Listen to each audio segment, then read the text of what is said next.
Bien-aimés, chers peuples de Dieu, chers invités des différentes familles, vous qui êtes étrangers dans notre communauté, soyez les bienvenus et sentez-vous à l'aise parmi nous. Et que le Seigneur vous bénisse abondamment. Pour nous, c'est un privilège très spécial en ce dimanche matin de partager avec vous la parole de Dieu. Ce dimanche est spécial dans notre communauté en ce que nous procédons à l'installation de 7 nouveaux leaders appelés par l'Église ancienne au sein de la communauté de Barésie. Et nous voulons souhaiter à ceux-là par anticipation du courage dans la mission. Tout pouvoir m'a été donné dans le ciel et sur la terre. Allez, faites de toutes les nations des disciples, les baptisant au nom du Père, du Fils et du Saint-Esprit, et enseignez-leur à observer tout ce que je vous ai prescrit. Et voici, je suis avec vous tous les jours jusqu'à la fin du monde. Cette merveilleuse parole de Jésus a déjà retenti plus d'une fois dans nos oreilles.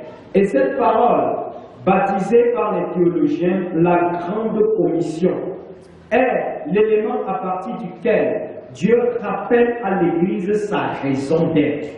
L'Église existe pour faire des disciples. L'Église existe pour que les nations, c'est-à-dire les non-atteints, soient atteints par la bonne nouvelle, connaissent la vérité pour ne pas périr dans le feu de l'enfer. L'apôtre Paul, dans sa lettre aux Philippiens, parle de l'humilité de Jésus-Christ qui l'a élevé à la plus haute place.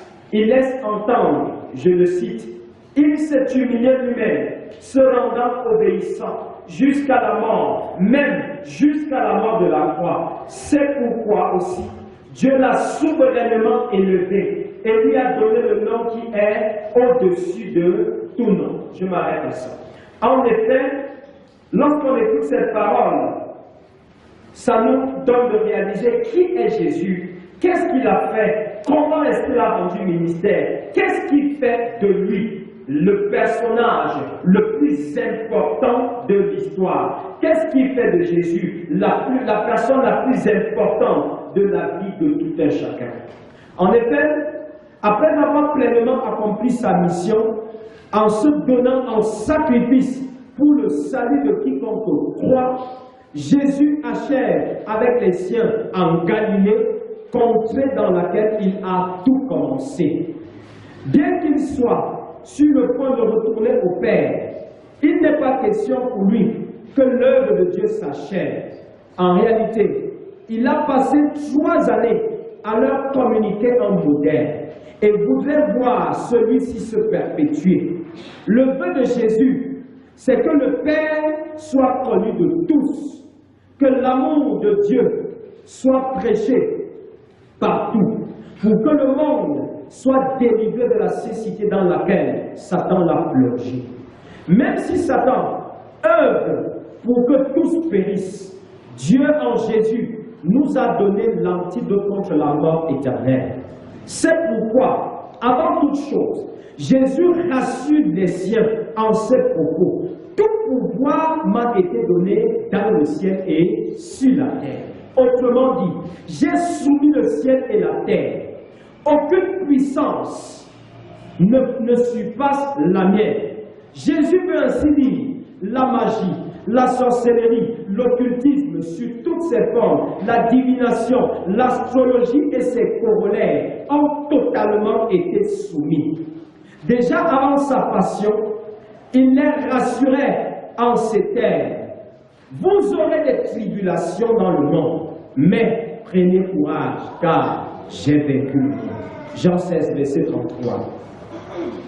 Jésus ici rappelle aux disciples que le monde va les détester, va les haïr, va les nuire, va les déstabiliser. Mais ils n'auront pas à paniquer parce que leur maître a triomphé du monde. Quand nous nous engageons à servir Jésus, Le monde cherchera par moments à nous phagocyter. Le monde cherchera par moments à nous imposer le silence. Mais par ces paroles, nous comprenons que même s'il se levait contre nous toute une armée, nous sommes vainqueurs parce que Jésus-Christ a payé de sa vie pour nous communiquer la victoire. Il a soumis le monde et il tient à mandater ses disciples pour aller conquérir le monde. Jésus, quand il nous envoie, il nous rassure de ce que lui, le mandataire, nous précède sur le terrain et nous accompagne dans la mission. Souvenons-nous encore que lorsqu'il envoyait Moïse vers Pharaon, il lui a dit, pour que Moïse ne craigne pas Pharaon, je ferai de toi Dieu pour Pharaon. Ainsi, chaque fils, chaque fille de Dieu qui s'engage dans la mission, part non pas comme un conquérant, mais pas plutôt comme un vainqueur. Après avoir assuré les disciples, Jésus les envoie en mission. Mais pourquoi faire? Nous pouvons nous poser la question. La réponse est claire et simple dans le texte. Faire des disciples. Cet ordre, je le disais tantôt, que les théologiens ont appelé la grande commission. La grande commission, par elle, Jésus rappelle à l'Église qu'elle existe pour faire des disciples. L'Église n'existe pas pour autre chose. Jésus a dit ici, allez faire de toutes les nations quoi, des disciples. Il n'a pas dit, allez faire de toutes les nations des fidèles. Il n'a pas non plus dit, allez faire de toutes les nations des sympathisants, parce qu'il y a même des sympathisants de Jésus parmi nous. Ils ne sont pas chrétiens, ils sont juste des sympathisants. Il y a même encore une autre catégorie qu'on appelle même des amis de l'Église. C'est les gens qui ne vont pas à l'Église, mais tout ce qui concerne l'Église, ils envoient leur argent. Vous êtes amis de l'Église, mais votre argent ne sera jamais sauvé, n'est-ce pas? Et votre argent ne vous sauvera pas non plus. Jésus précise, faites de toutes les nations des disciples. Quand il parle des nations, à quoi est-ce qu'il fait allusion? Jésus veut parler de ceux-là qui ne le connaissent pas encore. Jésus veut parler de ceux-là qui n'ont pas encore la révélation totale de la personne de Dieu. Jésus veut parler de ceux-là qui sont enchaînés par Satan. Jésus veut parler de ceux-là qui sont tenus par les puissances occultes et qui ne peuvent pas expérimenter la vérité ou la libération. C'est donc d'eux qu'il est question. Il s'agit de ceux-là qui sont considérés par les Écritures comme des perdus. Donc, quand il fait des nations des disciples, il voudrait que par notre entreprise d'évangélisation, il se pose sur le terrain, ou alors il s'opère sur le terrain une transformation des personnes qui étaient hier des incrédules, des perdus. Dieu veut les utiliser pour leur communiquer sa pensée, afin qu'ils deviennent, comme nous l'avons suivi, des disciples. Mais qu'est-ce qu'un disciple a fait? Du grec mathetes, le disciple est un apprenant, un élève. C'est quelqu'un qui reçoit l'enseignement d'un maître. Voilà le disciple. Quelqu'un qui fait partie de l'école d'un maître.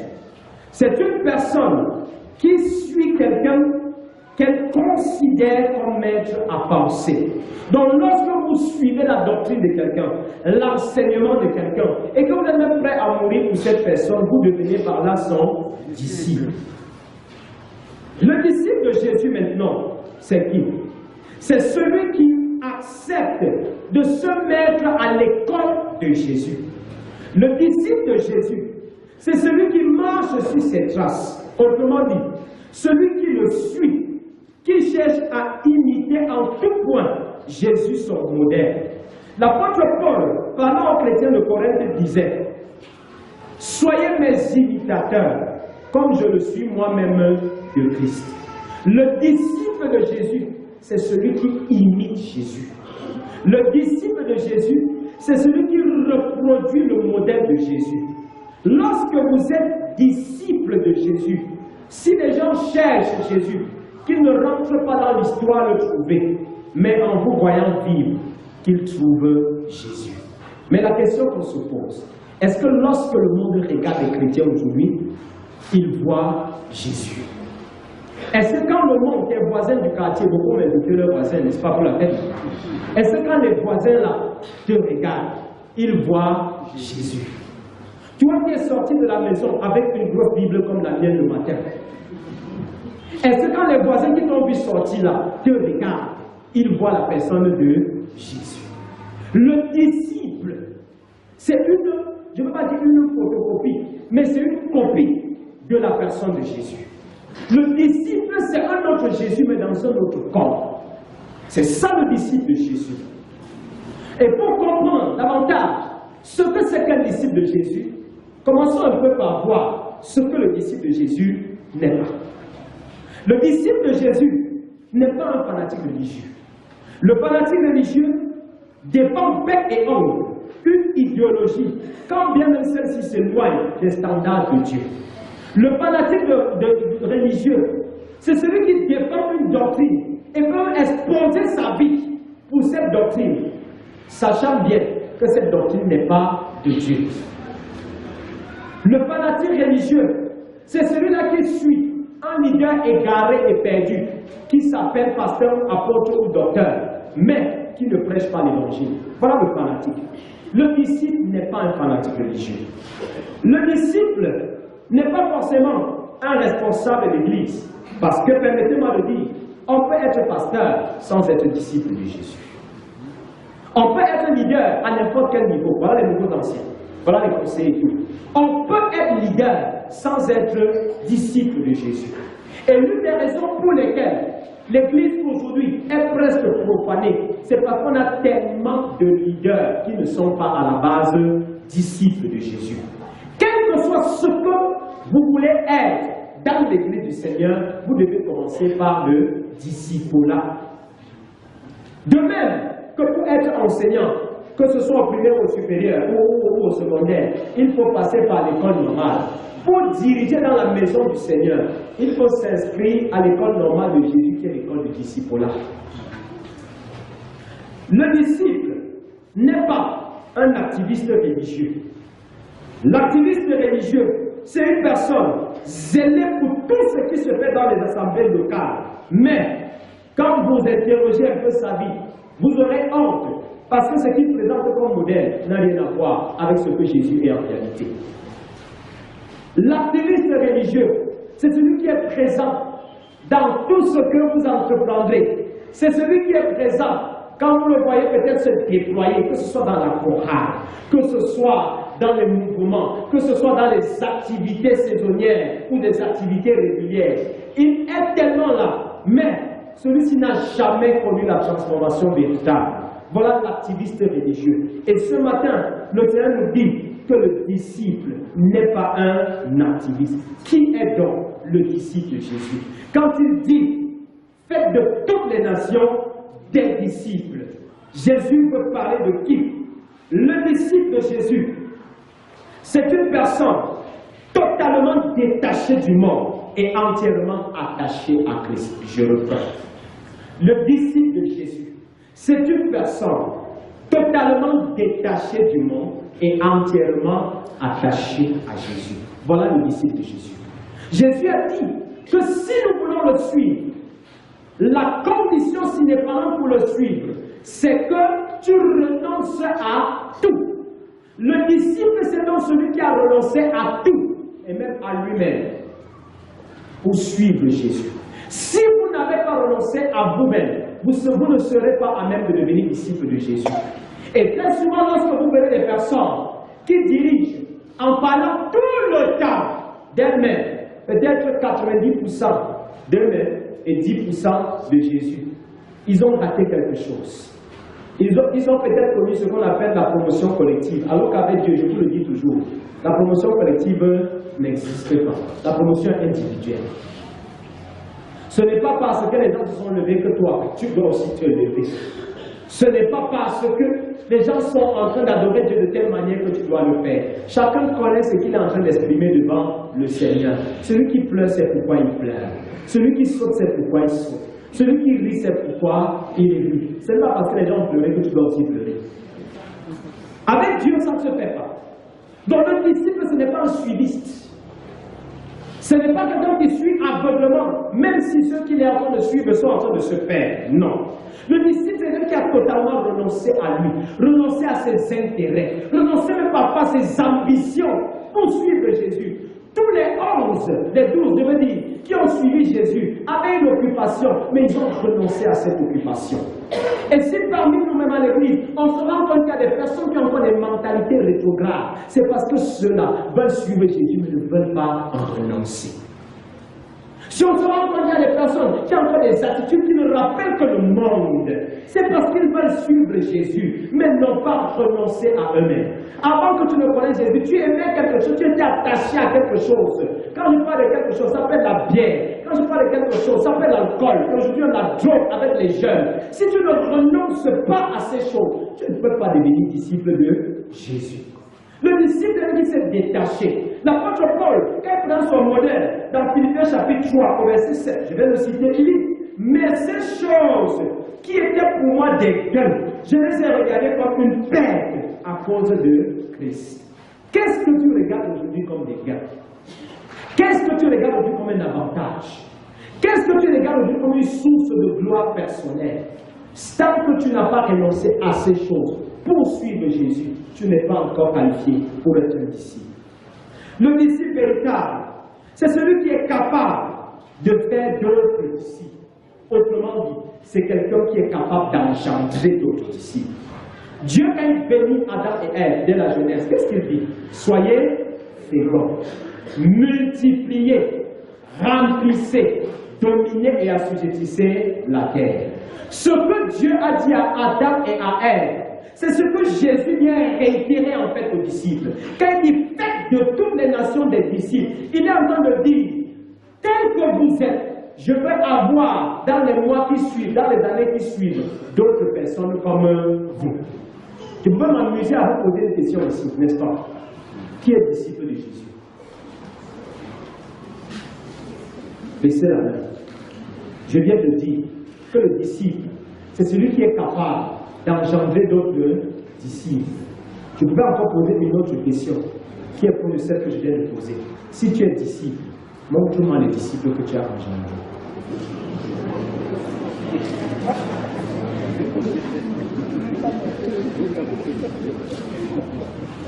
Elle dit, si on faisait l'exercice simple, et on te demandait de sortir des bas, te placer ici, et je dis, non, pasteur, s'il y a quelqu'un qui est venu derrière celui-ci, pas pour la fête.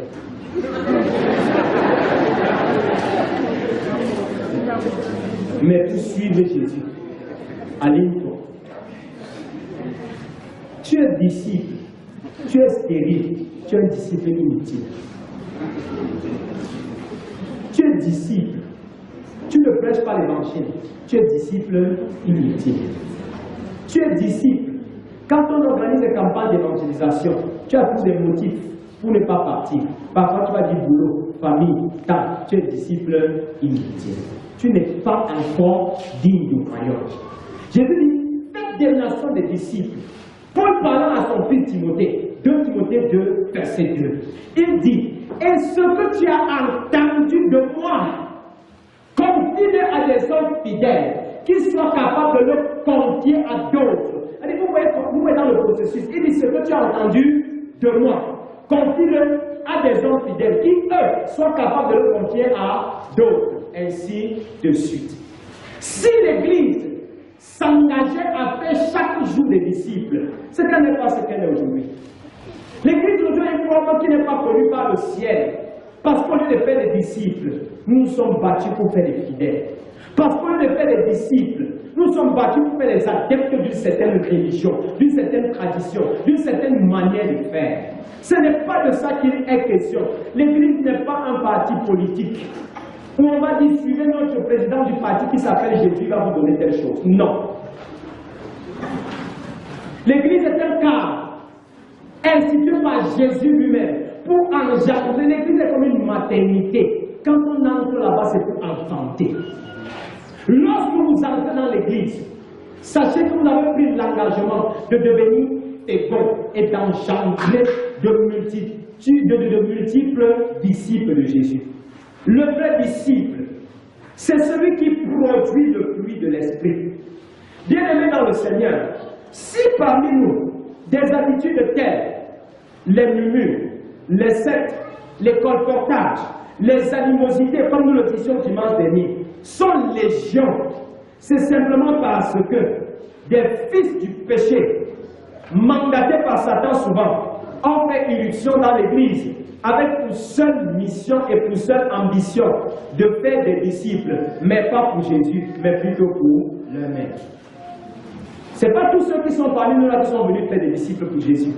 Il y en a qui entrent dans l'Église pour faire des disciples pour les loges auxquelles ils appartiennent. Ils sont là pour recruter, pas pour le royaume, mais ils recrutent pour la perdition. Mais Paul, parlant aux chrétiens de Galate, leur dit, si quelqu'un vous parle d'un autre évangile que ce que je vous ai prêché, qu'il soit anathème. Et j'ai envie de dire à sa suite, si après que tu as écouté la parole de l'évangile, quelqu'un, même sur ces escaliers, vient à te dire que ce que tu as écouté, reçu, est faux et qu'il faut être sage, que cette personne soit anathème.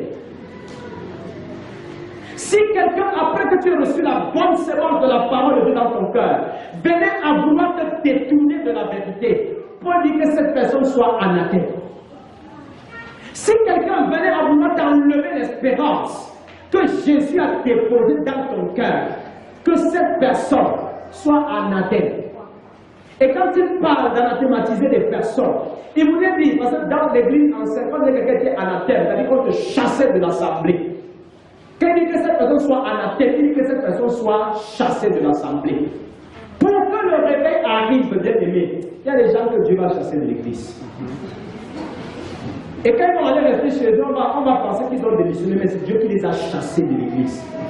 Parce que tant qu'ils sont là, ils seront un poison dans la maison du Seigneur. Tant qu'ils sont là, le nom de Dieu à cause de sera blasphémé par les païens. Tant qu'ils sont là, ils ne permettront pas à plusieurs d'avancer. Parce que pour peu que vous ayez fait l'effort, excusez-moi, pour avancer dans la vérité, ceux-là sont toujours là pour vous démotiver, pour vous décourager. Si vous êtes dans la maison du Seigneur, et si vous êtes disciple, vous devez produire le fruit de l'Esprit. Dimanche dernier, on a parlé de ce que c'est le fruit de l'Esprit. La douceur, la tempérance, la bénignité et toutes ces choses. Tant qu'on ne voit pas ça dans ta vie, sache que tu n'es pas encore disciple du Seigneur. Un disciple violent, ça n'existe pas. Un disciple qui est dans les bons discours, ça n'existe pas. Un disciple querelleur, ça n'existe pas. Un disciple qui est dans la magie, ça n'existe pas. Un disciple qui appartient aux loges, ça n'existe pas. Vous ne pouvez pas dire que vous êtes disciple de Jésus. Et les sectes bizarres, je ne vais pas citer leur nom ici, pas de pas faire leur publicité. Les sectes bizarres que nous connaissons, vous êtes dedans. Vous êtes disciples du Seigneur. Les sectes traditionnelles de Poujalem, Djoudjou qu'on connaît là, vous êtes dedans. Qu'une chose soit connue de tous. Si tu me dis que tu es un chrétien, tu appartiens à une loge, ta destination est connue, c'est l'enfer. Si tu me dis que tu es chrétien, tu es dans les loges, que ce soit traditionnelles ou modernes ou orientales, je vais te dire une chose, l'église pour toi, c'est seulement la salle d'attente pour l'enfer.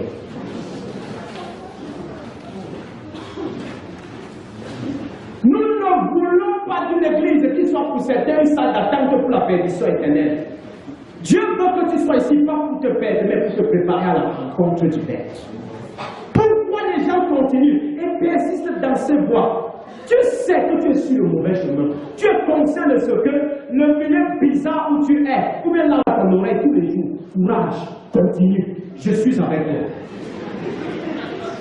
Mais il y a une autre voix qui chuchote à ton oreille et te dit, abandonne cette voie. C'est la voie de la perdition. Le disciple, c'est celui-là qui produit le fruit de l'esprit. Quand on regarde à sa vie, on voit l'amour de Dieu. Quand on regarde à sa vie, on voit la maîtrise de soi. Quand on regarde à sa vie, on voit Jésus-Christ qui se manifeste au quotidien. Je suis persuadé que si les chrétiens manifestaient le caractère de Christ tous les jours, c'est que même dans votre différents lieux de service, la CONAM n'a pas besoin de descendre parce que votre seule présence, c'est déjà la CONAM là-bas. Si les gens dans les familles manifester le caractère de Christ, ce n'est pas une croisade d'évangélisation que tes frères et sœurs vont croire, parce que ta seule présence, c'est déjà la croisade. Si les gens manifestaient la nature de Christ dans vos quartiers, les gens changeraient naturellement, parce que par votre présence, vous êtes déjà un jugement pour eux. Les gens viendraient se repentir. Les gens viendraient vous poser leurs problèmes sans que vous n'ayez dit quoi que ce soit. Mais pourquoi le monde fuit les chrétiens? Parce qu'ils se sont rendus compte que quand ils regardent certains chrétiens, ils ne sont en rien différents d'eux. La seule différence, c'est que dimanche, quand ils vont au sport, toi, tu vas à l'église. Mais le soir, vous retrouvez au même endroit pour faire les mêmes choses. Pensez-vous que véritablement par les personnes de ce genre, le changement viendra? Moi, je ne crois pas. Mes frères et mes sœurs, Dieu nous appelle à marcher sur les pas des apôtres et à faire des disciples.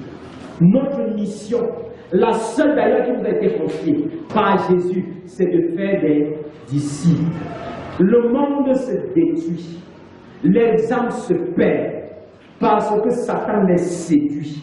Et pendant ce temps, nous sommes en train de défendre nos positions, de défendre nos dogmes, de défendre nos traditions. Je vois même parfois des pasteurs qui prennent la chair pour parler de tradition. Et je peux leur dire, qu'est-ce qui t'oblige à être pasteur? Tu peux le laisser, tu peux faire ça directement.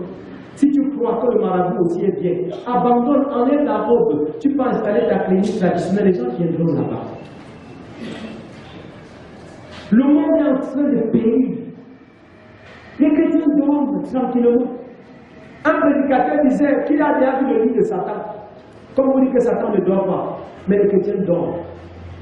Ils ont la Bible en main, ils dorment. Satan séduit, il multiplie des stratégies tous les jours pour faire ses disciples. Jésus nous a donné une mission, mais chacun a les bras croisés. Ne pensez pas que vous recevez une couronne si vous n'avez rien fait. Même si on n'est pas sauvé par les œuvres, tes œuvres de témoignage vont te couronner devant Dieu. Même si on n'est pas sauvé par les œuvres, les âmes que tu auras gagnées représenteront la couronne que tu vas porter. Si quelqu'un jusqu'ici était un adepte du silence, je t'invite à sortir de ton silence. Commence à parler de Jésus. Commence à évangéliser, à gagner des personnes. Ton voisin que tu as invité là, c'est ton disciple que tu as comme ça la vie. Tu vas le suivre et l'appeler. Parce que par la suite, Jésus ne s'arrête pas. Il dit, enseignez-leur à observer ce que je vous ai prescrit. Voisin, quand tu rentres, dis-lui, comme on a dit à l'église, enseignez-leur à observer ce que Jésus vous a prescrit. Dis-lui, enseigne-moi, je veux comprendre.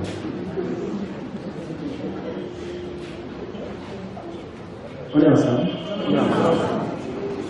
Jésus n'a pas demandé d'aller enseigner ce que vous voulez. Il a dit, enseignez ce que moi, Jésus, j'ai prescrit. Jésus n'a pas demandé au prédicateur d'aller dire ce qu'il veut, mais il a dit, allez dire ce que je vous ai prescrit. Et c'est justement parce que beaucoup sont en train de s'écarter du manuel du fabricant qui est la Bible, qu'on voit des inventions terribles dans l'église. Je vous parlais en semaine d'une église où le pasteur demande aux gens de venir avec les armes. Les gens sont en train de venir avec la machette. Lui, il avait le poing de fusil de chasse.